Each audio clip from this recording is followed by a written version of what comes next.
திருமங்கை ஆழ்வாருடைய வைபவத்தை நாம் பார்க்க உள்ளோம். பரகால ஹரிம் வந்தே ஹரிபாத குகாசயம் உன்னத பிரதிகூலேப கும்ப சம்பேத விப்ரமம் நாத பிரசப சந்திரஸ்த சைவ சாக்கியாதி துர்த்விபம் பரகாலம் மிருகேந்திரன் துவாம் பிரபத்யே அச்சுத வந்திதம் என்று பரகாலன் என்றும் கலியன் என்றும் போற்றப்படக்கூடிய திருமங்கை ஆழ்வார். அவர் திருமங்கை நாடு என்று அழைக்கப்படக்கூடிய பகுதி திருவாலி திருநகரி என்ற 2 திருத்தலங்கள் சேர்ந்து ஒரே திவ்ய தேசம். அந்த திருவாலி திருநகரிக்கு அருகில் உள்ள திருக்குறையலூர் என்றும் சீர்காழிக்கு அருகே உள்ளது. அந்த திருக்குறையலூர் அந்த மங்கை நாடு என்று சொல்லக்கூடிய பகுதியில் தான் திருமங்கை மன்னன் திருமங்கை ஆழ்வார் அவர் 4ஆம் வர்ணத்திலே கள்ளர் குலத்திலே அவதாரம் செய்தார். அவர் சோழ மன்னனுடைய சேனை தலைவரின் மகனாக தோன்றினார். அதாவது திருமங்கை ஆழ்வாருடைய தந்தை அவர் சோழ மன்னனுடைய சேனையிலே படைத்தளபதியாக சேனை தலைவராக விளங்கி இருக்கிறார்.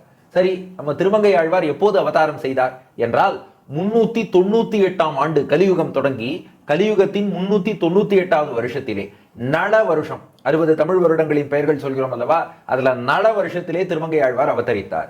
எந்த நாள்? கார்த்திகையில் கார்த்திகை நாள். மணவாள மாமுனிகள் அப்படி கொண்டாடி இருக்கிறார். கார்த்திகையில் கார்த்திகை நாள் காண் என்று திருமங்கை ஆழ்வாருடைய அவதார நன்னாள் கார்த்திகை மாதம் பௌர்ணமி திதி கார்த்திகை நட்சத்திரம் வியாழக்கிழமையிலே திருமங்கை ஆழ்வார் அவதாரம் செய்தார்.